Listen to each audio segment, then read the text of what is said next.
జై తెలంగాణ, జై తెలంగాణ.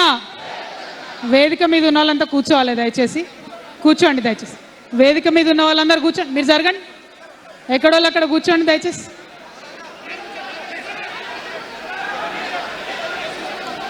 కూర్చోండి, అదే అటెల్ కూర్చోండి దయచేసి, ఎక్కడోళ్ళు అక్కడ కూర్చోండి.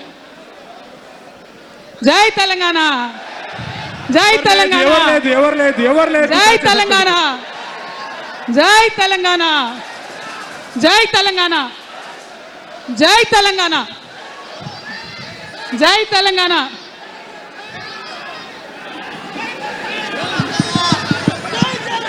కొంచెం కిందికంటా.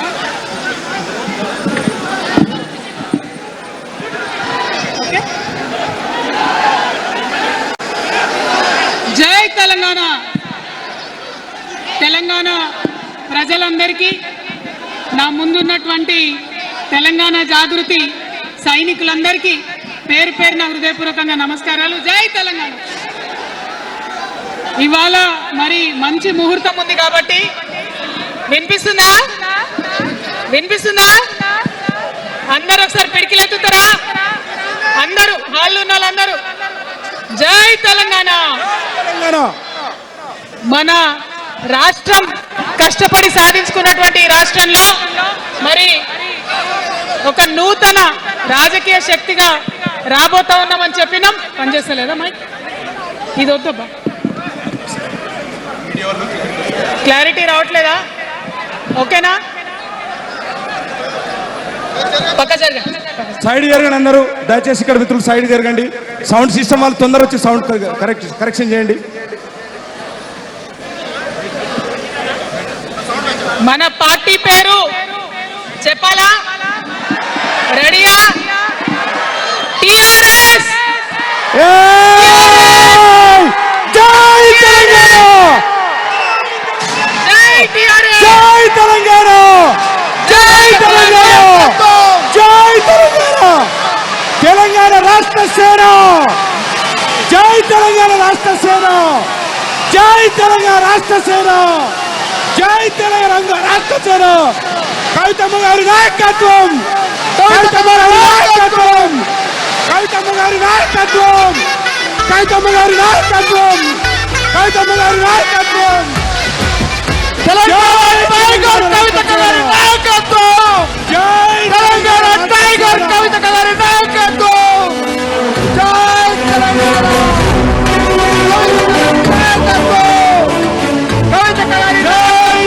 రాష్ట్ర సేన,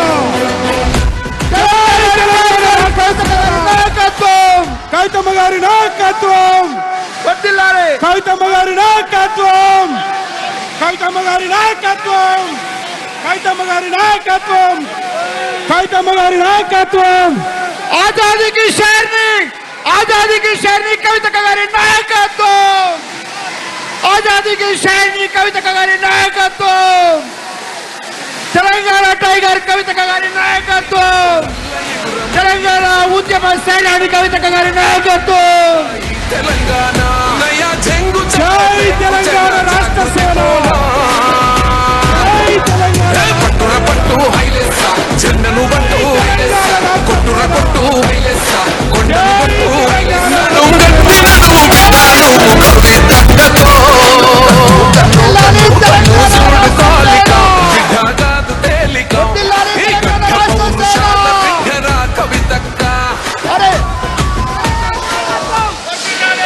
ఆజాదీకి షేర్ని కవితమ్మ గారి నాయకత్వం, ఆజాదీకి షేర్ని కవితమ్మ గారి నాయకత్వం.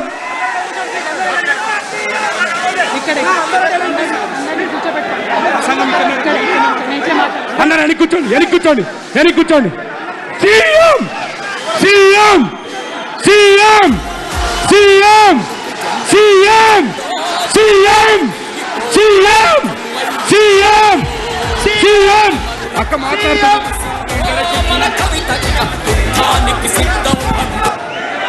దయచేసి అందరూ వెనక్కి పోలా. ఇప్పుడు మన ఉద్యమ సేనాని పోరాటాలు ఆజాదీకి అందరూ కూడా కవిత గారు మాట్లాడతారు. అందరూ వెనకెళ్ళి కూర్చోవాలి. అక్క ఇక్కడి నుంచే ప్రసంగిస్తా ఉన్నారు. దయచేసి అందరూ వెనకెళ్ళండి. దయచేసి అందరూ వెనకెళ్ళండి. ఆ పాటలు బంద్ చేయండి అబ్బా, పాటలు బంద్ చేయండి. దయచేసి అందరూ వేదిక మీద కూర్చోవలసిందిగా విజ్ఞప్తి. తెలంగాణ రాష్ట్ర సేన, తెలంగాణ రాష్ట్ర సేన మనందరం కూడా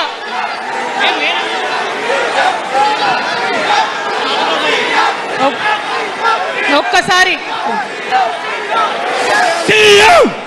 సీఎం జై తెలంగాణ కూర్చోవాలి. ఒకసారి అందరు సైలెంట్ ఉండాలి. అందరికీ నమస్కారం. మళ్ళీ ఒకసారి తెలంగాణ ప్రజలకు, తెలంగాణ మేధావులకు, తెలంగాణ బుద్ధిజీవులకు, తెలంగాణ ప్రగతిని కోరుకునేటటువంటి ప్రతి ఒక్కరికి, తెలంగాణలో ఉన్నటువంటి ప్రభావశీల వర్గాలందరికీ హృదయపూర్వకంగా చేతులెత్తి నమస్కారం తెలియజేస్తూ ఉన్నాను. ఇవాళ తెలంగాణ రాష్ట్రంలో ఒక చరిత్ర, నా జీవితంలో కూడా ఒక మర్చిపోలేని రోజు అవుతుంది ఈరోజు. తెలంగాణ రాష్ట్ర భవిష్యత్తును తెలంగాణ రాష్ట్రం స్వయంగా రాసుకోవడానికి మరి మనందరినీ కూడా ఆ దైవము, ఆ కాలము మనందరినీ భాగస్వామ్యం చేసిందని చెప్పి నేను మనస్ఫూర్తిగా నమ్ముతా ఉన్నాను. మీ అందరికీ తెలుసు, నేను అమ్మవారి భక్తురాలిని. ఇక్కడ స్టేజ్ మీద ఎవరు ఉండకండి, దయచేసి అందరు వెళ్ళండి, ఖాళీ అయ్యండి మొత్తం,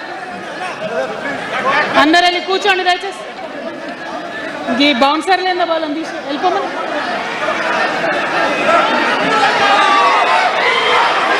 జై తెలంగాణ.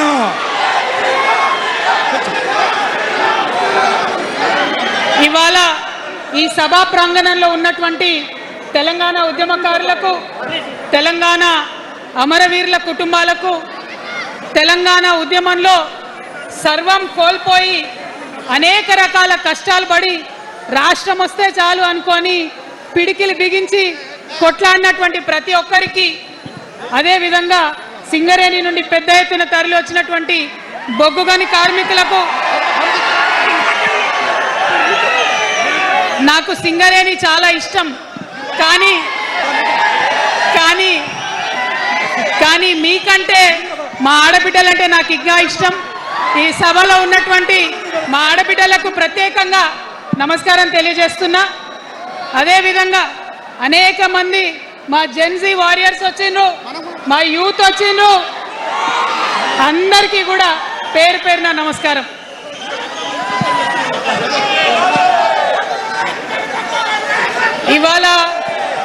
ఇవాళ చాలా చాలా చాలా చాలా మంది ఎదురు చూస్తూ ఉన్నారు ఏం జరుగుతుంది ఈ రాష్ట్రంలో అని.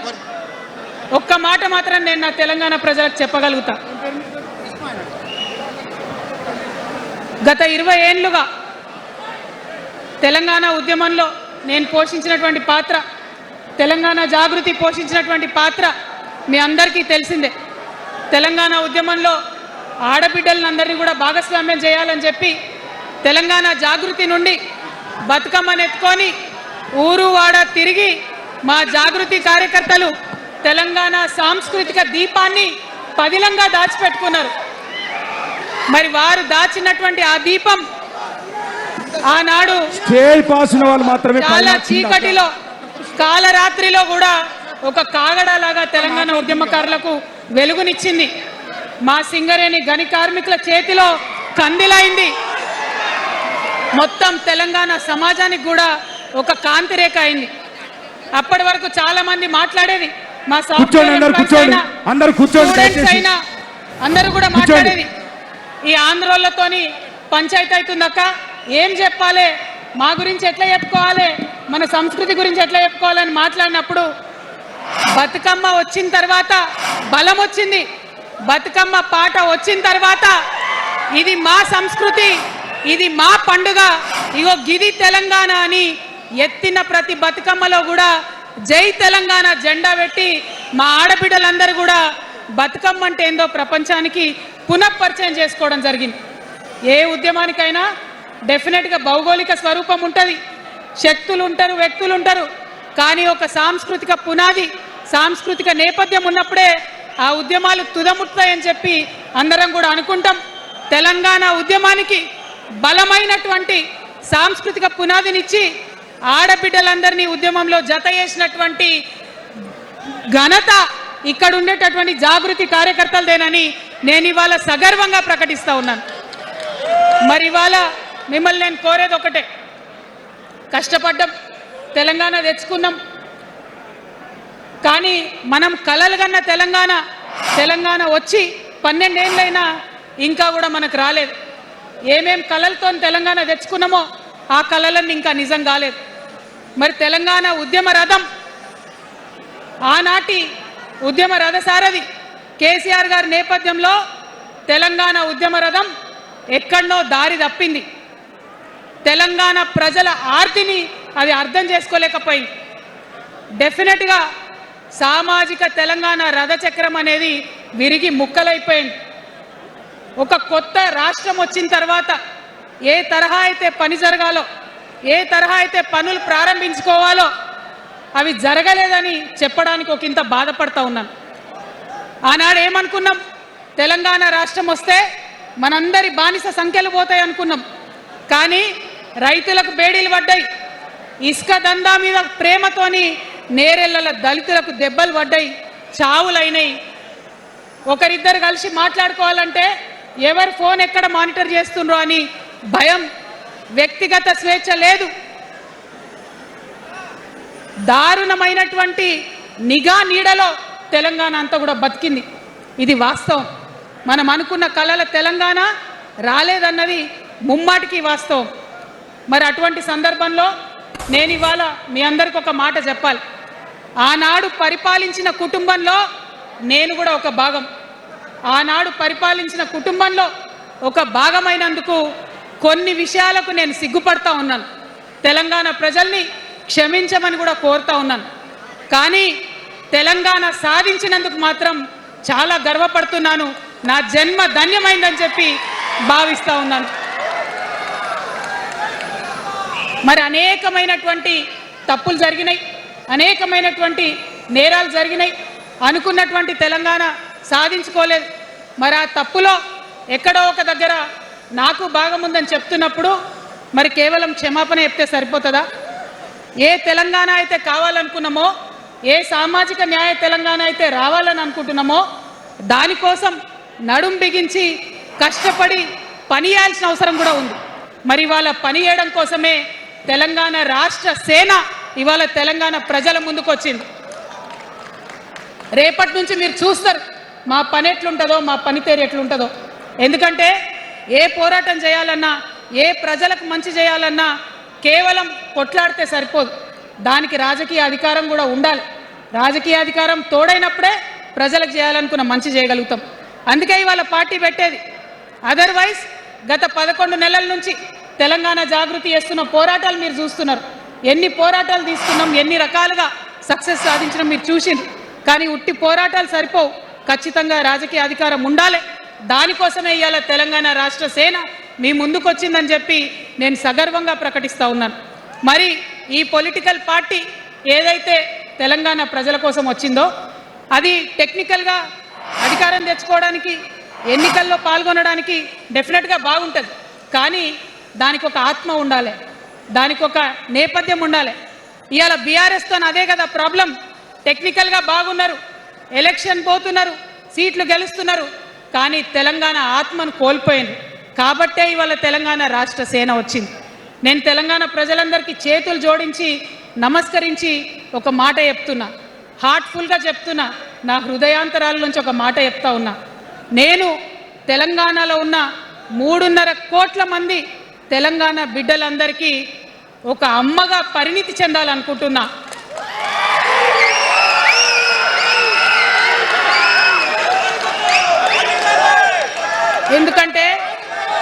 ఎందుకంటే ఒక అమ్మతనంతో పరిపాలన జరిగినప్పుడే బిడ్డలకి ఏదైనా కష్టం వస్తే అమ్మ హృదయం బద్దలవుతుంది.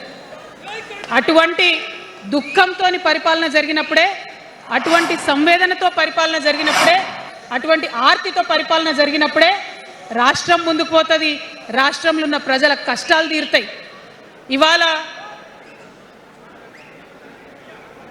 ఎన్నిసార్లు ఎన్ని రకాలుగా ఆలోచన చేసినా మన తెలంగాణ రాష్ట్రంలో అనేక రోజుల నుంచి, అనేక సంవత్సరాల నుంచి ఒక భూస్వామ్య వ్యవస్థ నడిచింది. మనకు తెలుసు, అనేక రకాల పోరాటాలు వచ్చినాయి. సమానత్వం కోసం ప్రయత్నం చేసినాం, పోరాడుతూనే ఉన్నాం. అది రైతాంగ సాయుధ పోరాటం కావచ్చు, ముల్కీ ఉద్యమం 1952 కావచ్చు, 1969లో తెలంగాణ ఉద్యమం కావచ్చు, తర్వాత వచ్చినటువంటి నక్సలైట్ ఉద్యమం కావచ్చు, అనేక సామాజిక ఉద్యమాలు, ఎందరో మంది మహానుభావులు, ప్రొఫెసర్ జయశంకర్ గారి దగ్గర నుంచి మొదలు పెడితే చాక లైలమ్మ గారు, దొడ్డి కొమరయ్య గారు, ఆరుట్ల కమలాదేవి గారు, రావి నారాయణ రెడ్డి గారు, సురవరం ప్రతాప్ రెడ్డి గారు, దాశరథి గారు, కాళోజీ గారు, నక్సలైట్ ఉద్యమంలో గద్దరన్న గారు, గణపతి గారు, మారోజు వీరన్న గారు, సాంబశివుడు గారు, ఇట్లా అనేక మంది పోరాటం చేస్తే అంతో ఇంతో సమానత్వం ఇప్పుడు వచ్చింది. మలిదశ తెలంగాణ ఉద్యమంలో కేసీఆర్ గారు, అట్లానే ప్రాణాలు ఇచ్చినటువంటి ఇషాన్ రెడ్డి గారు, యాదయ్య కావచ్చు, సువర్ణ కావచ్చు, అనేక మంది కొట్లాడితేనే ఇవాళ తెలంగాణ రాష్ట్రం వచ్చింది. వీరికన్నా ముందు మరి మీ అందరికీ తెలుసు, సమ్మక్క సారలమ్మ దగ్గర నుంచి మన దగ్గర సామాజిక ఉద్యమాలు నడిచినాయి. కొమరం భీమ్ కావచ్చు, సమ్మక్క సారయ్య కావచ్చు, సారలమ్మ కావచ్చు, షోయబుల్లా ఖాన్ కావచ్చు, మగ్దూమ్ మొయ్యుద్దీన్ కావచ్చు, ఇట్లా అనేక మంది కొట్లాడితే కొంచెం సమానత్వం వచ్చింది. కొండా లక్ష్మణ్ బాపూజీ గారిని తెలుసుకోవాలి, పండుగ సాయన్నని తెలుసుకోవాలి, సర్వాయి సర్దార్ పాపన్న గౌడ్ని తెలుసుకోవాలి. ఇట్లా అనేక మంది కొట్లాడి, పంతు నాయక్ గారు ఉన్నారు, మరి ఇట్లా ఆదివాసీ వీరులు అనేక మంది ఉన్నారు, బియ్యాల జనార్దన్ రావు ఉన్నారు, ఆదివాసీల కోసం కొట్లాడినటువంటి బిడ్డ. వీరందరినీ కూడా వారి స్ఫూర్తిని తీసుకుంటాం. రాజ్యాంగబద్ధంగా రాజకీయ శక్తితోని పోరాటాలు మిళితం చేసి, ప్రజా పోరాటాలు మిళితం చేసి మనం కలలుగనేటటువంటి సామాజిక న్యాయ తెలంగాణను సాధిస్తామని మళ్ళొకసారి సగర్వంగా ప్రకటన చేస్తూ ఉన్నాం. మరి వాళ్ళ తెలంగాణ రాష్ట్ర సేన మీ ముందుకొచ్చిందంటే ఉట్టిగానే రాలే. తెలంగాణలో ఏం జరుగుతుందో ఒకసారి తెలుసుకోవాలి, మనం ఆలోచన చేసుకోవాలి, అర్థం చేసుకోవాలి. ఎన్ని పార్టీలు ఉన్నాయి? 3 పార్టీలు ఉన్నాయి. భారతీయ జనతా పార్టీని తీసుకుందాం. ఆ బీజేపీ అనే పార్టీకి అసలు తెలంగాణ ఏర్పాటే ఇష్టం లేదు, తెలంగాణ ఏర్పాటు అవడమే ఇష్టం లేదు. అందుకే వాళ్ళ అగ్రనాయకత్వం అంతా కూడా ఏం మాట్లాడతారు? తల్లిని చంపినరు, పిల్లని బతికించరు అని ఒకలంటారు, ఇంకొకరు ఏమంటారు? నిన్ననే ఒక తలకాయ లేని ఎంపీ, మెడకాయ మీద తలకాయనే లేదు ఆయనకు, ఏమన్నాడు ఆ ఎంపీ? ఇండియా పాకిస్తాన్ విడదీసినట్టట, ఆంధ్ర తెలంగాణను విడదీసిరట. మరి వాళ్ళ అగ్రనాయకత్వం ఇన్ని మాటలు అంటుంటే మన ప్రాంతంలో ఉన్నటువంటి భారతీయ జనతా పార్టీ బానిస ఎంపీలు ఎవరైతే ఉన్నారో ఒక్క మాట కూడా వాళ్ళు మాట్లాడరు. ఫెడరల్ స్ఫూర్తికి విరుద్ధంగా రాష్ట్రం ఏర్పాటు అయిన తర్వాత 7 మండలాలు మనకి గుంజుకుంటే పార్లమెంట్లో పల్లీకులు ఇస్తారు, కానీ ఆ ఎంపీలు ఒక్క మాట కూడా మాట్లాడరు. మనకు 8 రూపాయలు ఇవ్వకపోతే ఆ ఎంపీలు ఒక్క మాట మాట్లాడరు. విభజన హామీలు ఇవ్వకపోతే ఆ బీజేపీ బానిస ఎంపీలు ఒక్క మాట కూడా మాట్లాడరు. అంతేకాకుండా సామాజిక న్యాయం అనేటటువంటి ఒక కాన్సెప్ట్కే బద్ద వ్యతిరేకి భారతీయ జనతా పార్టీ. అందుకే ఏం చేస్తున్నారు? మహిళా బిల్ అయితే మోసం, 2 సార్లు పాస్ చేసిరు, దాన్ని మొత్తానికే పక్కన పెట్టేసిండ్రు. బీసీ బిల్లు ఇక్కడికి వెళ్ళి పంపిస్తే దాన్ని తొక్కిపెట్టిండ్రు. కులగణన వేస్తామన్నారు, దాన్ని తొక్కిపెట్టిండ్రు. అత్యంత పేదవాళ్లకు సమాజంలో 2 బుక్కల అన్నం పెట్టేటటువంటి ఉపాధి హామీ పథకం ఉంటే కూడా దాన్ని కూడా మొత్తానికి బంద్ చేసి పెట్టిండ్రు. అయినా కూడా ఈ బీజేపీ బానిస ఎంపీలు ఒక్క మాట కూడా మాట్లాడరు, కనీసం పెదవులు తెరవరు. నేను ఇవాళ బీజేపీ ఎంపీలను డిమాండ్ చేస్తున్నా, సవాల్ చేస్తా ఉన్నా, మీరు తెలంగాణ తల్లి బిడ్డలైతే కనీసం భద్రాచలం దగ్గర ఒక 5 గ్రామాలు ఉన్నాయా, ఆంధ్రాలకు పోయినాయి, అవి పోతే మన రాముడి గుడి మునిగిపోతుంది. పోలవరం నిండితే భద్రాచలం మొత్తం కూడా నీళ్ళు వచ్చేటటువంటి పరిస్థితి ఉన్నది. మీకేమన్నా సిగ్గు ఎగ్గు ఉంటే తెలంగాణ తల్లి బిడ్డలైతే 8 మంది బీజేపీ తెలంగాణ ఎంపీలను ఛాలెంజ్ చేసి అడుగుతా ఉన్నా, ఆ 5 గ్రామాలను మీరు వాపస్ తెలంగాణకు పట్టుకరండి. మేం మాట్లాడినాం, జాగృతి నుండి మాట్లాడినాం, ఆంధ్ర వారికి లేఖ రాసినాం, కేంద్రానికి లేఖ రాసినాం. మరి మీరేం చేస్తున్నారయ్యా? రాముడి గుడి ఇక్కడ భద్రాచలం రాముడు కాదా? ఆయన గుడి మునిగిపోయినా మీరు మాట్లాడరా? నేను సవాల్ చేస్తా ఉన్నా భారతీయ జనతా పార్టీ ఎంపీలకు, ఖచ్చితంగా మీరు 5 గ్రామాలను తెలంగాణకు తీసుకురావాలి. ఇక బీఆర్ఎస్ పార్టీ ఉంది, ఇంకో పార్టీ. ఏముంది ఆ పార్టీలో? మొట్టమొదటి ప్రభుత్వం వచ్చింది, తొట్టతల్లి ముఖ్యమంత్రి గారు అయినరు. మంచి సాలు తీయాల్సి ఉండే, అది సామాజిక న్యాయానికి కావచ్చు, ఒక ప్రణాళిక కావచ్చు. 3 ముఖ్యమైన అంశాలతో తెలంగాణ తెచ్చుకున్నాం: నీళ్లు, నిధులు, నియామకాలు. ఏం చేసింది బీఆర్ఎస్ పార్టీ? నీళ్ల కోసం 10 సంవత్సరాలలో 1,89,000 కోట్ల రూపాయలు ఖర్చు పెట్టింది. 1,89,000 కోట్ల రూపాయలు ఖర్చు పెట్టి ఎన్ని ఎకరాలకు నీళ్ళు ఇచ్చిందంటే 14 లక్షల ఎకరాలకు నీళ్ళు ఇచ్చింది. అందులో 2 పెద్ద ప్రాజెక్టులు, ఒకటి పాలమూరు, ఇంకోటి కాళేశ్వరం. ఆ రెండింటికి కలిపి 1,21,000 రూపాయలు ఖర్చు పెట్టింది. ఎన్నిటికి నీళ్ళు ఇచ్చిరాయా? ఎన్ని ఎకరాలకంటే 1,00,000 ఎకరాలకు నీళ్ళు ఇచ్చింది. ఈ మాట బాధతో చెప్తున్నా. నేను కూడా బీఆర్ఎస్ అప్పుడున్న టీఆర్ఎస్కి నేను కూడా నా రక్తాన్ని, నా చెమటని, నా సమయాన్ని కుటుంబంతో, పిల్లలతో గడపాల్సిన టైంలో టీఆర్ఎస్ పార్టీ బలోపేతానికి పనిచేసిన వ్యక్తినే నేను కూడా.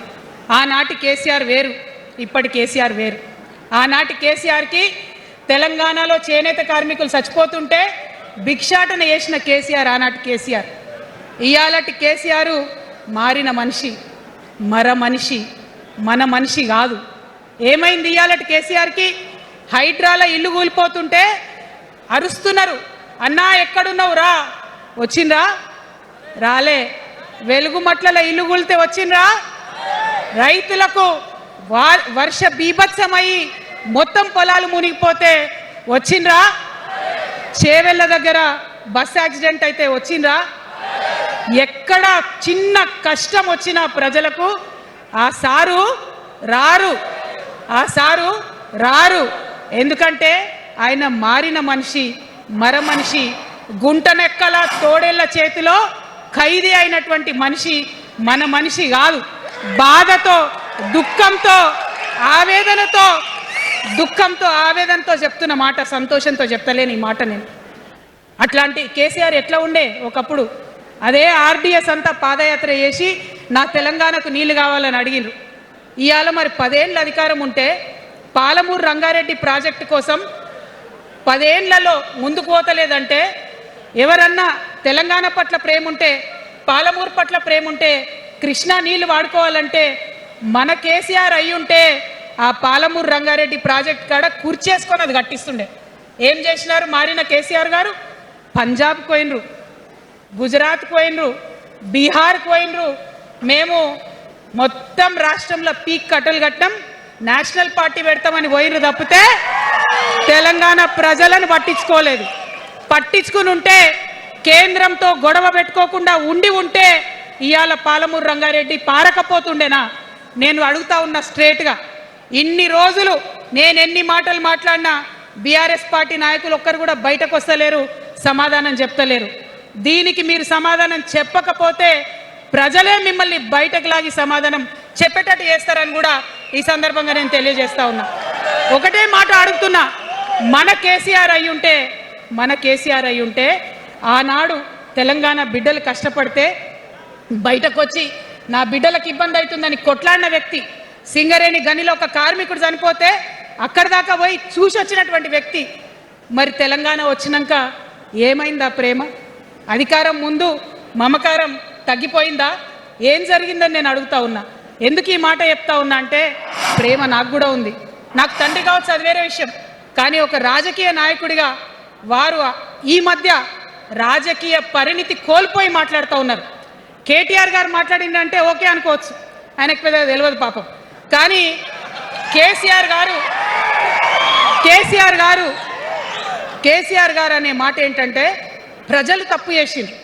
ఓకే, ఒక సెకండ్ నేను ఒప్పుకొని దాన్ని, ఒక సెకండ్ అనుకుందాం. ప్రజలు తప్పు చేస్తే నేను ఒక తల్లిగా అడుగుతున్నా. నేను నా కొడుకో మాట చెప్తా, వాడు వినలేదనుకో, కింద పడ్డాడు అనుకో, ఇడిచిపెడతానా? దగ్గర తీసుకొని మంది అనా? ఓకే, ప్రజలు తప్పు చేసిర్రు అనుకోండి, మీకు అధికారం ఇవ్వలేదు అనుకోండి, ఒక కర్కోటకుడి పాలన నడుస్తుంది అలా తెలంగాణలో. ఇబ్బంది పడుతున్నారు ప్రజలు, గోసపడుతున్నారు, ఏడుస్తున్నారు. ఇండ్లు అన్నీ ఉండి ఇండ్లు గూలగొడుతుంటే, అర్ధరాత్రి ఇంటి మీదకి వచ్చి ఇండ్లు గూలగొడుతుంటే ఆదుకోవాల్సిన అమ్మలాంటి మన పాత కేసీఆర్ ఎక్కడున్నాడు? ఇది మనం అడగాల్సింది. అందుకోసమే నేను ఈ నిర్ణయం తీసుకున్నది. నన్ను పార్టీలోంచి బయటకేస్తే నేను వెంటనే పార్టీ పెట్టలే. ఆనాడు కూడా చెప్పిన నేను ఆలోచన చేస్తున్నా, మారతారేమో మారతారేమో మారతారేమో అని చూసిన, పదే పదే పదే వేచి చూసిన. ఇవాళ నన్ను పార్టీలోకి వెళ్ళి సస్పెండ్ చేసి 10 నెలలైంది. నాకు నిజంగా మంచిగానే అయింది. ఎందుకు తెలుసా? ఆనాడు ఉద్యమకారులను ఇబ్బంది పెడుతుంటే నేను ఇంకా గట్టిగా మాట్లాడాల్సింది, మాట్లాడలేదు. ఆనాడు మీకు జరిగింది, ఇవాళ నాకు జరిగింది. కొత్త ఏం లేదు. కేసీఆర్ కోసం, టిఆర్ఎస్ పార్టీ కోసం, ఆనాడు తెలంగాణ ఉద్యమం కోసం ఇండ్లు అమ్ముకొని, భూములు అమ్ముకొని, ప్రతి ఊర్లో టిఆర్ఎస్ కండువా వేసుకొని పోరాటం చేసినటువంటి కార్యకర్తలు ఎక్కడున్నారు ఇవాళ? ఒక్క గుళ్ళ మెంబర్ ఇయర్ రాలేదా? ఒక్క గుడి చైర్మన్ ఇయర్ రాలేదా? తెలంగాణను వ్యతిరేకించి ఉద్యమాన్ని తొక్కిపట్టి మన మీద లాఠీలు పెట్టి కొట్టినటువంటి వాళ్ళకి తీసుకొచ్చి ఎమ్మెల్యే సీట్లు ఇచ్చి వాళ్ళ అనుచరులు వచ్చి మిడతల దండలాగా మన కార్యకర్తల మీద పడితే తల్లి కోడి కాపాడుకున్నట్టు పిల్లల్ని కాపాడుకోవాల్సిన మన కేసీఆర్ ఎడబోయింది. వచ్చిందా ఎవరికన్నా పదవులు? ప్రతి సంవత్సరం రాష్ట్రం మొత్తంలో పోస్టులు నింపితే 6,000 పైచీలకు నామినేటెడ్ పోస్టులు వస్తాయి తెలుసా? అంటే 10 ఏళ్లలో 2 ఏళ్లకోసారి నామినేటెడ్ పోస్టులు వేసిన ఒక 30,000 మందికి దాదాపుగా ఏదో ఒక గౌరవం. ఏం కావాలి మనకు ఉద్యమకారులకు చెప్పండి? ఏం కావాలి? కండువా వేసుకొని పిచ్చోళ్ళ లెక్క తిరిగినందుకు, మన ఇంటోళ్ళని ఇడిచిపెట్టి తిరిగినందుకు ఇంత మర్యాద కావాలి. మా సార్ నన్ను గుర్తుపట్టిండా, మా పార్టీ నన్ను గుర్తుపట్టింది, నాకేదో చిన్న పదవి ఇచ్చిరని చెప్పుకుంటే ఒక మర్యాద ఉంటుంది. వచ్చిందా మనకు ఆ మర్యాద? ఎక్కడన్నా వచ్చిందా?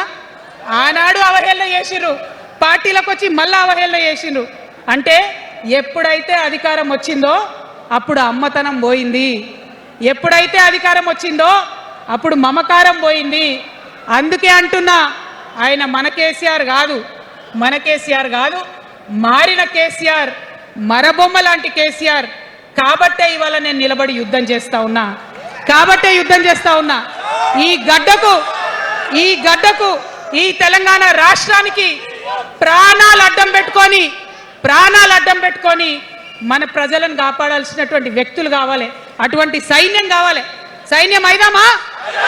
సిద్ధంగా ఉన్నారా? ఎట్లయితే ఉద్యమం అప్పుడు కడుపు కట్టుకొని కాలు కట్టుకొని పనిచేసినామో ఇప్పుడు అట్లా పనిచేయాల్సినటువంటి అవసరం ఉన్నది. ఇవాళ ఒక్క పాలమూరు రంగారెడ్డి కాదు, కాళేశ్వరంలో జరిగినటువంటి అవినీతి. ఒక మాట ఆలోచించాలి. మన కేసీఆర్ అయితే ఏమన్నాడు అప్పుడు ఉద్యమంలో? నా బిడ్డ కానీ నా కొడుకు కానీ తప్పు చేస్తే తీసి పారేస్తా పార్టీలోకి వెళ్ళన్నారు. ఇవాళ నేనేం చేసిందే మీకు తెలియదా? నేనేం చేసిన? కాళేశ్వరంలో అవినీతి జరిగిందన్నమాట చెప్పిన. అంటే అవినీతి జరిగిందని చెప్పిన నన్ను బయటేసి అవినీతి చేసిన పందికొక్కుల్ని పక్కన కూర్చోబెట్టుకున్నారు చూడు. అది మన కేసీఆర్ కాదు. ఆత్మలేని మరబొమ్మ ఇప్పుడున్న కేసీఆర్. మన కేసీఆర్ కాదు. మన కేసీఆర్ అయితే కళ్ళెత్తి చూసే ధైర్యం ఉండకుంటుండే, కాళ్ళు మొక్కేటటువంటి తత్వం ఉంటుండే. ఇవాళ అది మన కేసీఆర్ కాదు. కాబట్టే ఎదురుగా నిలబడి కొట్లాడతా. నాతో కలిసి వస్తారా? సిద్ధమేనా? ఇవాళ బీఆర్ఎస్ పార్టీ చేస్తున్నటువంటి అనేక తప్పులు, అనేక అంశాలు ఉన్నాయి. ఒకటి కాదు, రెండు కాదు. ఇది ప్రారంభం మాత్రమే. మొదలు పెట్టినాం, జస్ట్ ఇల్లలికినాం. In front there is crocodiles festival. తర్వాత చాలా చెప్పేది ఉంది, అప్పుడు చెప్దాం. ఇప్పుడు ఏం జరుగుతుంది ఈ రాష్ట్రంలో? ఒక కర్కోటకుడు ఆయన పరిపాలన జరుగుతుంది. బాధ అనిపిస్తుంది ఒక పొలిటికల్ లీడర్ని కర్కోటకుడు అనాలంటే. కానీ అనక తప్పని పరిస్థితి.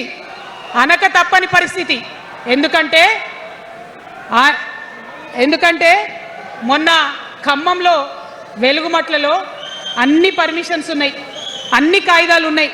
అర్ధరాత్రి పోయి ఇల్లు కూలగొడితే ఒక నిండు గర్భిణి టెన్షన్తోని అబార్షన్ అయిపోతే ఆ తండ్రి ఏడ్చిన ఏడ్పులు, ఆ తండ్రి రోదన ఇంకా కూడా ఈ చెవులకు వినబడుతుంది. కాబట్టి ఇప్పుడున్న సీఎంని కర్కోటకుడనే అంట, హిట్లర్ అనే అంట. 2 నెలల చిన్న పాప పసికందు కుమ్మెర గ్రామంలో చచ్చిపోతే ఇప్పటి వరకు కూడా కేసు పెడతలేరు. హోంమంత్రి కూడా ముఖ్యమంత్రే, ఆయనకు తీరిక లేదు పాపం. చిన్న పసికందు చచ్చిపోతే ఇప్పటి వరకు కేసు పెడతలేరు. అందుకే అంటున్నా, కర్కోటకుడైనటువంటి సీఎం పరిపాలనలో ఉన్నాం. ఖచ్చితంగా కొట్లాడాల్సిందే. మనం ఏదైతే గురుకులాలు ఉన్నాయో వాటిలో విషం పెట్టి పిల్లల్ని చంపుతా ఉన్నారు. అయినా సరే విద్యాశాఖ మంత్రిగా ఉన్న సీఎం మాట్లాడతలేడు. అందుకే కర్కోటకుడు అంటా ఉన్నాం, అందుకే హిట్లర్ అంటా ఉన్నాం. కర్ల రాజేష్ అనేటటువంటి దళిత యువకుడు కస్టడీలో చచ్చిపోతే ఇప్పటి వరకు కూడా దానికి బాధ్యులైన పోలీసులను ఏం చర్యలు తీసుకోలేదు వాళ్ళ మీద. అందుకే కర్కోటకుడు అంటా ఉన్నాం, అందుకే హిట్లర్ అంటా ఉన్నాం.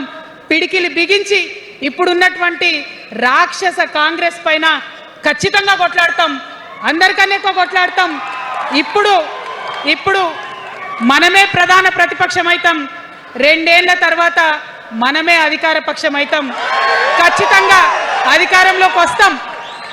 ఎందుకోసం వస్తాం అంటే నేను ఒక మాట చెప్పాలి మీకు, అందరినీ మనం మాటలు అంటున్నాం కదా, we are opposing everybody, we are criticising everybody, but what is the solution? Don't oppose without propose అని కాన్షీరామ్ గారు చెప్పారు, నేను చెప్పలే. Don't oppose without proposal. So నేను కొన్ని ప్రపోజల్స్ తెలంగాణ ప్రజల ముందు పెట్టాలనుకుంటున్నా. నేను ఈ 3 పార్టీలు అధర్మంతో నిండిపోయినాయి, అవినీతితో నిండిపోయినాయి, బంధుప్రీతితో నిండిపోయినాయి, కుటుంబ అవినీతి పరిపాలనతో నిండిపోయినాయి. కాబట్టి నేను ఒక ప్రపోజల్ చెప్తున్నా. ఈ 3 పార్టీల మీద ఆనాడు భగవంతుడు శ్రీకృష్ణుడు చెప్పినట్టు పాంచజన్యం, ఆయన శంఖం పేరు, యుద్ధంకి ముందు పాంచజన్యం ఎట్లయితే పూరిస్తారో మనం కూడా పాంచజన్యం పూరిద్దాం. ఒక 5 అంశాలను ప్రధానంగా తీసుకుందాం. ఆ 5 అంశాల కోసం ఇప్పుడు కొట్లాడదాం, రేపు ప్రభుత్వంలోకి వచ్చిన తర్వాత మన ప్రజలకు ఇద్దాం. ఏం అంశాలు అవి? మొట్టమొదటిది విద్య. ఇవాళ గవర్నమెంట్ స్కూల్స్ అంటే ఆనాడు కేసీఆర్ గారు స్కూల్ బంద్ చేసుకుంటూ వచ్చారు, అదే రేవంత్ రెడ్డి గారు కొనసాగిస్తున్నారు. ఎక్కడా కూడా ప్రభుత్వ పాఠశాలలలో వసతులు లేవు. వాష్రూమ్ ఉండదు, వాచ్మెన్ ఉండడు, అటెండర్ ఉండడు, పిల్లలే పోయి బెల్లు కొట్టుకోవాలి, పిల్లలే పోయి బాత్రూమ్లు కడుక్కోవాలి, మంచినీళ్ళు ఉండవు, భయంకరమైన పరిస్థితి ఉంది. నేనేమంటా అంటే గుడిని ఎంత పవిత్రంగా చూస్తామో బడిని కూడా అంతే పవిత్రంగా చూడాలి. గుడిని ఎంత పవిత్రంగా చూస్తామో బడిని అంత పవిత్రంగా చూడాలి. కాబట్టి నేను ఒక మాట అంటున్నా, ప్రతి ఊర్లో ఒక బడి ఉండాలి, ప్రతి తరగతికి ఒక టీచర్ ఉండాలి. ప్రతి ఊర్లో ఒక బడి ఉండాలి, ప్రతి తరగతిలో ఒక టీచర్ ఉండాలి. ఖచ్చితంగా అట్లా జరిగినట్టయితే ప్రభుత్వ పాఠశాలలు మంచిగా అవుతాయి. మరి నా పేద మధ్యతరగతి ఆడబిడ్డలు, మా అక్కలు అమ్మలు అనుకుంటున్నారు, అక్క మరి ఆల్రెడీ మా పిల్లలు ప్రైవేట్ స్కూళ్ళలో చదువుతున్నారు, వాళ్ళ సంగతి ఏందని. నేను మాట ఇస్తా ఉన్నా, ఇవాళ మన ప్రభుత్వం వస్తుంది, ఖచ్చితంగా వస్తుంది. ఎందుకంటే ప్రభుత్వంలో వచ్చేది మీ అమ్మ కాబట్టి, అమ్మ జేబు చూడదు, కడుపు చూస్తుంది. అమ్మ జేబు చూడదు, కడుపు చూస్తుంది. కాబట్టి మీ పిల్లలు ప్రైవేట్ పాఠశాలలో చదువుతున్నా, ఎంతవరకు చదువుకున్నా కంప్లీట్గా మీ మీద ఒక్క రూపాయి కూడా భారం పడకుండా చదివించే బాధ్యత మేము తీసుకుంటాం. అది ప్రైవేట్ పాఠశాలలు కానీ, డాక్టర్ కానీ, ఇంజనీర్ కానీ, రాకెట్ సైంటిస్ట్ కానీ మన తెలంగాణ బిడ్డలు చదువుకుంటే ఒక్క రూపాయి కూడా పేద మధ్యతరగతి వాళ్ళ మీద భారం పడకుండా ఉచిత విద్యను అందించే బాధ్యత నేను నా తెలంగాణ బిడ్డల కోసం తీసుకుంటా అని ఈ సందర్భంగా తెలియజేస్తున్నా. ఇవాళ పరిస్థితి ఏంటిది? యూనివర్సిటీలో ఉన్న పిల్లలు అంతకుముందు తెలంగాణ రాకముందు నేను చూసిన రక్తం అమ్ముకునేది డబ్బులు లేకపోతే. ఇవాళ ఏం చేస్తున్నారు? బావర్చి కాడ గిగ్ వర్కర్ లెక్క గోడ మీద కూర్చొని వెయిట్ చేస్తున్నారు. అవునా కదా? ఎందుకంటే ఆ గిగ్ వర్కర్ చేస్తే అంతో ఇంతో పైసలు వస్తాయి, పేరెంట్స్ మీద ఆధారపడకుండా ఉండొచ్చు అని. మరి యూనివర్సిటీలను పట్టించుకున్నామా? బీఆర్ఎస్లో ఉన్నప్పుడు 10 ఏళ్ళు ఒక్క రూపాయి కూడా ఇవ్వలేదు యూనివర్సిటీకి. ఆ యూనివర్సిటీ మిత్రులకు, పాఠశాలలో ఉన్నటువంటి వారందరికీ నేను ఒకటే ప్రపోజల్ చేస్తున్నా, మీరు ఎంత చదువుకుంటారో చదువుకోండి, ఒక్క రూపాయి కూడా మీ మీద భారం పడకుండా చదివించే బాధ్యత తెలంగాణ రాష్ట్ర సేన తీసుకుంటుంది. ప్రైవేట్ పాఠశాలలు కూడా బాగుంటాయి, ప్రభుత్వ పాఠశాలలు కూడా బాగుంటాయి, కానీ భారం తల్లిదండ్రుల మీద పడదు. అది మీ అమ్మ ప్రభుత్వంలో జరగబోతుందని, మీ తల్లి ప్రభుత్వంలో జరగబోతుందని మీకు మాటిస్తా ఉన్నా. సెకండ్, మనకేమవుతుంది? మన తెలంగాణలో పేద మధ్యతరగతి ప్రజలకు ఏమవుతుంది? ఎవరన్నా ఇంట్లో రోగం వస్తే, ఒక యాక్సిడెంట్ అయితే ఇల్లు గుల్లవుతుంది. అందుకే ఆలోచన చేసి వైద్యం గురించి ఒక నిర్ణయం తీసుకున్నా. మన రెండో అంశం పాంచజన్యంలో వైద్యం కోసం అనేక అగచాట్లు పడుతున్నారు, అనేక ఇబ్బందులు పడుతూ ఉన్నారు. నేను ఒకటే మాట ఇస్తా ఉన్నా, ఏ రోగమన్నా రాని, ఎంత పెద్ద హాస్పిటల్ అన్నా కానీ, మన తెలంగాణలో మన జబ్బు ఎక్కడ తగ్గుతుందో అక్కడ మీ జేబులకెళ్ళి ₹1 ఖర్చు కాకుండా ఉచిత వైద్యం అందించే బాధ్యత మేం తీసుకుంటా ఉన్నాం. ఉచితంగా విద్య ఇచ్చి ఉచితంగా వైద్యం ఇచ్చినాక నా తెలంగాణ బిడ్డల మీద నాకు నమ్మకం ఉంది. మనం కష్టపడే బిడ్డలం, మీరే పైసలు సంపాదించి ఇస్తారు, మీరే రాష్ట్రాన్ని ముందుకు తీసుకుపోతారు. అవునా కదా? ఉచిత విద్య, ఉచిత వైద్యం మన 2 అంశాలు పాంచజన్యంలో. 3వది వ్యవసాయం. మా రైతన్నలు ఉన్నారు, మా రైతన్నలు ఎంతో కష్టపడి మరి పంటలు పండించి చెమటలు కక్కి మనందరికి అన్నం పెడతారు. మీ అందరినీ నేను కోరేది ఒకటే, ఇవాళ అందరూ అర్రాస్ పాట వాడినట్టు నీకు ఎకరానికి ఇంత ఇస్తా అని చెప్పి మాట్లాడుతున్నారు తప్పితే మనకున్న కష్టం ఎవరైనా తీరుస్తున్నారా? ఏం కష్టం ఉంటుంది రైతుకి? భూమి కష్టం ఉంటుంది, చెప్పుకోవాలి. భూమి మీద దాని ఇబ్బంది ఉంది. ఎంఆర్ఓ ఆఫీస్కి పోతే మనని ఎవడన్నా రాణిస్తాడా? మాట్లాడతాడా? నీ దోతి బాగలేదు, నీ అంగి బాగలేదు, నీ కాళ్ళకు మట్టి ఉండే, నీ చెప్పులకు మట్టి ఉండే రానియరు. అదే సూటు బూట్ వేసుకొని ఎవరన్నా వస్తే ఏం చేస్తారు? పిలిచి కూసోబెట్టి, చేంబర్లో కూసోబెట్టి, చాయ్ ఇచ్చి, కాఫీ ఇచ్చి అన్ని పనులు చేసి పంపుతారు. మన ప్రభుత్వం రాబోతా ఉంది. ఆ ప్రభుత్వంలో రైతే రాజు అనేటటువంటి నినాదాన్ని నిజం చేస్తాం.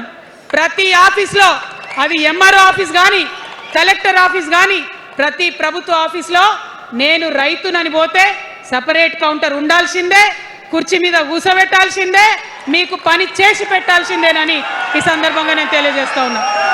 నేను రైతునని గర్వంగా చెప్పుకునే విధంగా మేము పరిపాలన చేస్తాం.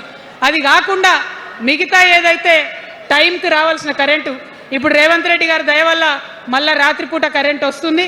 అట్లా ఉండదు. రేపు మన ప్రభుత్వం వస్తుంది, టీఆర్ఎస్ ప్రభుత్వం వస్తుంది. వచ్చినాక 24 గంటలు నాణ్యమైన కరెంటు, పొద్దుటిపూట కరెంటు, రైతులకు ఉచిత కరెంట్ ఇస్తాం. అదేవిధంగా యూరియా కావచ్చు, కొనుగోలు కేంద్రాలు కావచ్చు, మీరు ఎక్కడ పోయి అడగాల్సిన అవసరం లేకుండా అన్నీ మీ దగ్గరకు వచ్చేటట్టు చేస్తాం. మరి అనేక అంశాలు ఉన్నాయి రైతుల గురించి మాట్లాడేటి. ఇప్పుడు ఎంత గోసపడుతున్నారో తెలుసు. ఒక్కొక్కటి మాట్లాడుకుంటూ వెళ్దాం. రైతుని రాజుని చేసేది నినాదంగా ఉండే దాన్ని నిజం చేస్తామని మాత్రం మీ చెల్లెగా, సోదరిగా నేను మీకు మాట ఇస్తా ఉన్నాను. ఇక 4వ అంశం ఉపాధి. మనకి ఇక్కడ చాలా యూత్ ఉన్నారు. మిమ్మల్ని అందరూ నేను ఒక మాట చెప్తా ఉన్నా, ఒక మాట అడుగుతా ఉన్నా. ప్రతి ప్రభుత్వం ఏం చెప్తుంది? ప్రతి ప్రభుత్వం స్వతంత్రం వచ్చినప్పటి నుంచి ఇప్పటి వరకు ఏం చెప్తారు? ఉద్యోగాలు ఇస్తాం, ఉద్యోగాలు ఇస్తాం, ఉద్యోగాలు ఇస్తాం. అవునా? అసలు నాకు మాట తెలియక అడుగుతా. ఒక యువ మిత్రుడు ఉంటే, ఒక యువతి ఉంటే, నేను వ్యాపారం చేసుకోవాలనా, నేను ఉద్యోగం చేసుకోవాలనా, నేను కళారంగానికి పోవాలనా, నేను ఇంకోటి కావాలనా అనే స్వేచ్ఛ నాకు ఉండాలి కదా, నాకు ఉండాలి. కానీ ప్రభుత్వాలు మనకేం చెప్తాయి? నువ్వు ఉద్యోగం చేయి, 9 to 5 ఉద్యోగం చేయి, బానిస బతుకు అనేటటువంటి కండిషనింగ్ చేస్తూ ఉన్నాయి. ఇప్పుడు చాలామంది యూత్తో నేను మాట్లాడినా, నాకు ఒక మాట చెప్తా ఉన్నారు. అక్క, మా పరిస్థితి ఎంత ఘోరం ఉందంటే బయట ఉద్యోగం దొరుకుతలేదు చదువుకున్న చదువుకి. మా అమ్మ సెల్ఫ్ హెల్ప్ గ్రూప్లో ఉండి ఆమె 2 లక్షల రూపాయలు తీసుకొచ్చి ఇస్తే నేను బండి కొనుక్కోవాలి. ఆమె 3 లక్షల రూపాయలు తీసుకొచ్చి నాకు ఇస్తే నేను ఆటో కొనుక్కొని నడుపుకోవాలి. వయసు వచ్చిన కొడుకుని, వయసు వచ్చిన బిడ్డని తల్లి దగ్గర చేయి జాపాలంటే నామోష్ అనిపిస్తుంది అక్క అని అనేక మంది చెప్పారు. అందుకే నేను చెప్తా ఉన్నా, ఉపాధి అంటే కేవలం ఉద్యోగం కాదు. ఉపాధి అంటే మన ప్రభుత్వంలో, రేపు రాబోయేటటువంటి మీ అమ్మ ప్రభుత్వంలో 2 లక్షల రూపాయల నుంచి మొదలు పెడితే 20 కోట్ల రూపాయలకు కూడా మనము మీ వ్యాపారానికి సంబంధించిన ఐడియాతో మీరు వస్తే బ్యాంకులతో సంబంధం లేకుండా నా యువకులను, నా యువతులను నమ్మి ఆ లోన్ డైరెక్ట్గా మీకు ఇవ్వడం జరుగుతుంది. ఎందుకోసం ఈ మాట చెప్తా ఉన్నా అంటే, మన తెలంగాణ బిడ్డలకు మంచి సృజనాత్మకత ఉంది, ఆలోచించే శక్తి ఉంది, కష్టపడే తత్వం ఉంది. ఇవన్నీ కూడా మంచి వ్యాపారవేత్తలకు ఉండేటటువంటి లక్షణాలు. కానీ వచ్చినటువంటి ఏ ప్రభుత్వాలు కూడా మనకు చేయూతనియ్యలే. ఖచ్చితంగా నా యూత్ని నేను నమ్మాలనుకుంటున్నా, నా యూత్కి నేను డబ్బులు ఇవ్వాలనుకుంటున్నా. వాళ్ళ చేతిలో డబ్బులు పెట్టి వాళ్ళు ఇంకెంత సంపాదన నా తెలంగాణ రాష్ట్రానికి ఇస్తారో చూడాలని నేను అనుకుంటున్నా. యూత్ ఎంపవర్మెంట్ గ్రూప్స్ తయారు చేస్తాం. 2 lakhs to 20 crores వరకు డైరెక్ట్గా గవర్నమెంటే ఉండి మీకు లోన్స్ ఇస్తాం. మరి ఉద్యోగం చేయాలనుకునే యూత్ ఉంటే నేను ఒక శుభవార్త చెప్తా ఉన్నా. బాగా లెక్క పెట్టినాం. మీకు తెలిసి నేను ఏది స్టడీ చేయకుండా చెప్పా, ఆగమాగం మీద అసలే చెప్పా. నేను స్టడీ చేసిన దానికి ఏంటంటే, ఎవరైతే ఉద్యోగం చేయాలనే యూత్ ఉంటారో వాళ్ళకి మొదటి సంవత్సరమే మన గవర్నమెంట్ వచ్చినాక 4 లక్షల ఉద్యోగాలు ఒక్కటేసారి సింగిల్ నోటిఫికేషన్ తోని ఇచ్చి తీర్థం. ఇది నా మాట, ఇది నా మాట. నేను మళ్ళీ మీకు ఎందుకు చెప్తా ఉన్నా ఈ మాట అంటే, నేను తల్లిని, నేను జేబు చూడా, ఎంత ఖర్చు అవుతుంది, ఎంత జీతం అవుతుంది చూడా. నా కొడుకు కడుపులో ఉన్న బాధను, వాడి ఆత్మగౌరవాన్ని, నా బిడ్డ బాధను, ఆమె చదువుకున్న చదువుకి రావాల్సిన ఉద్యోగాన్ని దాన్నే చూస్తా. కాబట్టి మొదటి సంవత్సరమే 4 లక్షల ఉద్యోగాలు ఇస్తాం.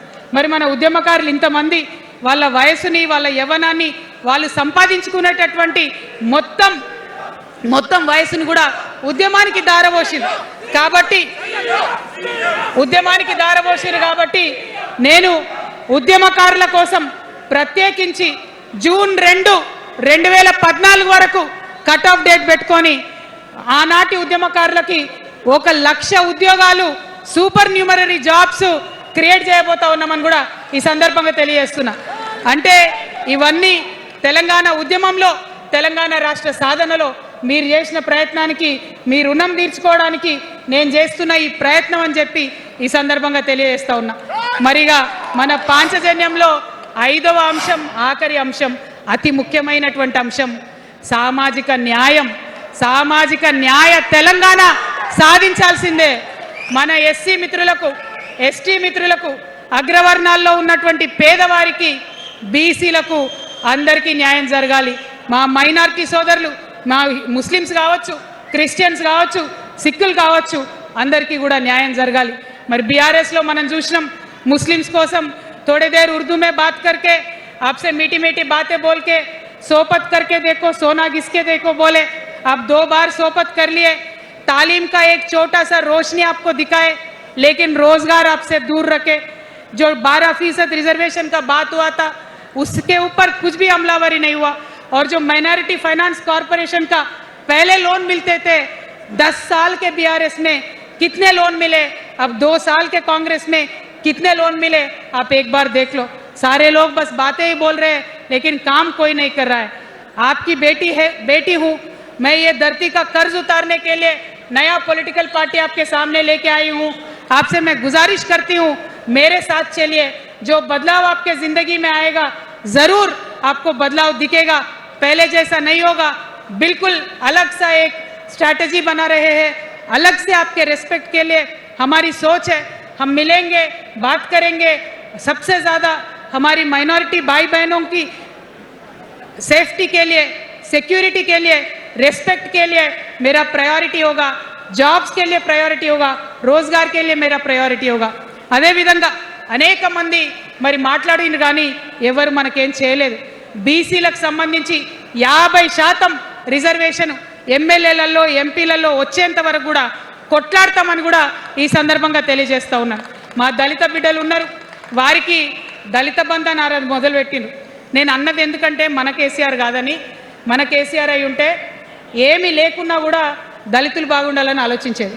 కానీ దళిత బంధు పెట్టిందే ఆనాడు ఉప ఎన్నిక కోసం. ఒక్క ఉప ఎన్నిక గెలవడానికి పెట్టిన పథకం తప్పితే నిజాయితీగా చేయాలని పెట్టిన పథకం కాదు. అందుకే ఆ నియోజకవర్గంలో కూడా ఇంతవరకు సంపూర్ణంగా దళిత బంధు రాలేదు. రేపటి తెలంగాణలో, రేపటి టీఆర్ఎస్ పరిపాలనలో ఖచ్చితంగా దళితులకు పెద్దపీట వేస్తాం, న్యాయం చేస్తాం. ఇప్పుడున్నటువంటి రాజకీయ అవకాశాల కన్నా మంచి అవకాశాలు ఇస్తాం. మా ఎస్టీ సోదరులు ఉన్నారు, మా లంబాడాలు ఉన్నారు, ఆదివాసీలు ఉన్నారు. వారిని ప్రత్యేకంగా పేరు పేరున సపరేట్గా కార్పొరేషన్స్ పెడతాం. ప్రతి ఆదివాసీ బిడ్డకు ఫైనాన్స్ అందేటట్టు చేస్తాం, గౌరవం అందేటట్టు చేస్తాం. మన భాష ఏదైతే ఉందో కోయత్తూరు భాషను కూడా కాన్స్టిట్యూషనల్లో రికగ్నైజ్డ్ లాంగ్వేజ్గా చేర్చడానికి కూడా మా వంతు ప్రయత్నం చేస్తామని తెలియజేస్తూ ఉన్నాను. మరి సామాజిక న్యాయం అంటే అందరికీ వైద్యం ఇవ్వడం సామాజిక న్యాయం, అందరికీ చదువు ఇవ్వడం సామాజిక న్యాయం, అందరికీ సొంత ఇల్లు ఇవ్వడం సామాజిక న్యాయం. పేదవాడు ఎవడైనా సరే, అగ్రకులమైనా సరే, చిన్న కులమైనా సరే, చిన్న కులంగా చెప్పే కులాలైనా సరే, అందరికీ న్యాయం ఇవ్వడమే సామాజిక న్యాయం. కాబట్టి అది 5వ అత్యంత ప్రధాన అంశంగా పెట్టుకొని సామాజిక న్యాయ తెలంగాణ సాధించడానికి ముందుకెళ్తాం. ఫైనల్గా నేను ఒకటే మాట చెప్తా ఉన్నాను. టీఆర్ఎస్ పార్టీ రేపటి నాడు మీ దగ్గరికి వస్తుంది. అభివృద్ధిని, సామాజిక న్యాయ తెలంగాణను 2 కళ్ళుగా తీసుకొని జోడెడ్ల బండ్లాగా ముందుకు తీసుకొని పోతాం. ఖచ్చితంగా ఈ రాష్ట్రంలో ఒక కొత్త తరహా పాలిటిక్స్ చేస్తాం. రాజకీయాన్ని, ప్రజా పోరాటాలను మిక్స్ చేస్తాం, అన్ని కలిసి కొట్లాడతాం.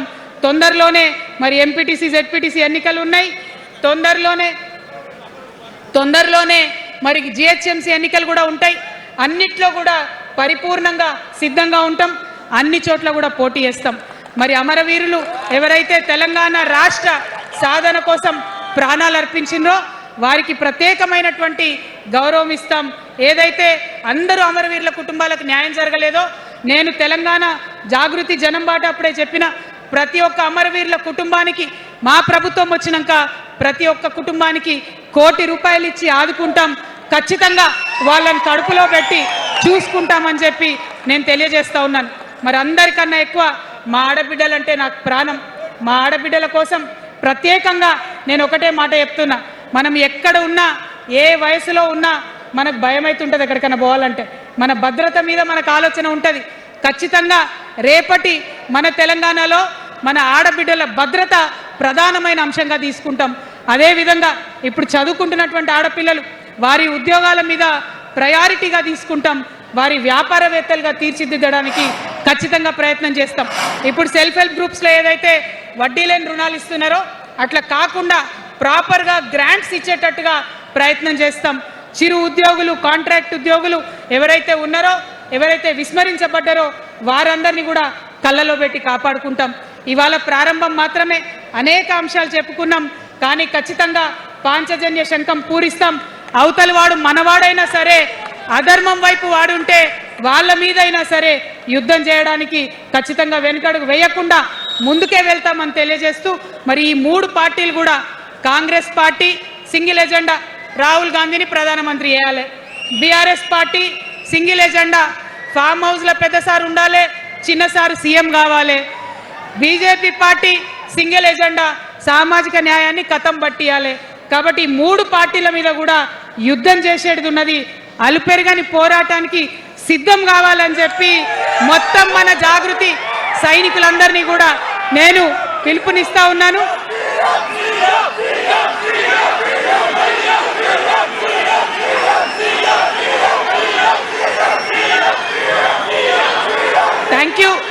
Thank you.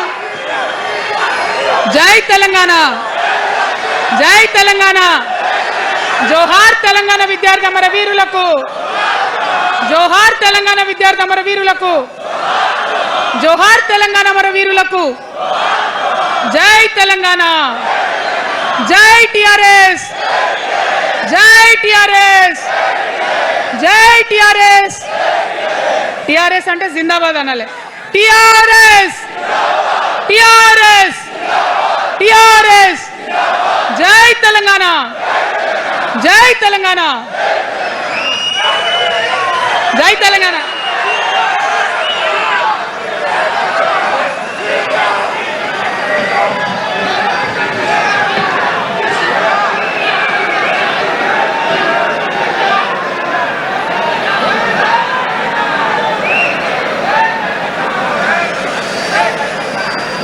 తెలంగాణ రాష్ట్రంలో పొద్దు పొడిసే చూడు దగా పట్ట రాజ్యంలో పొద్దు పొడిసే తెలంగాణ రాష్ట్రంలో ఆత్మ గౌరవ పిడికిని ఎత్తి దుక్కింది రణంలో వాళ్ళకి మోసే బహుజనులంతా పాలన చేసే రోజుల కోసం అంతక ఉన్న సామాజిక న్యాయం అందరికి పంచుట కోసం ఆకుపచ్చ పసుపు పచ్చ నీలి రంగు విప్లవమై